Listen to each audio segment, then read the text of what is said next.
চট্টগ্রামের আনোয়ারা উপজেলায় অবৈধ বালু উত্তোলনের বিরুদ্ধে ভ্রাম্যমাণ আদালতের অভিযান পরিচালনা করা হয়েছে।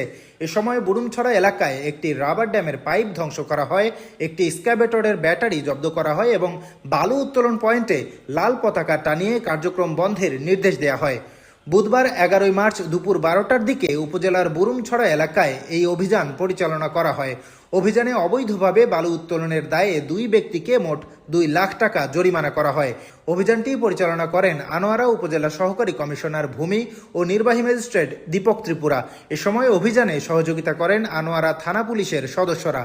আনোয়ারা উপজেলা সহকারী কমিশনার ভূমি ও নির্বাহী ম্যাজিস্ট্রেট দীপক ত্রিপুরা জানায়, অবৈধ বালু উত্তোলনের বিরুদ্ধে এই ধরনের অভিযান অব্যাহত থাকবে।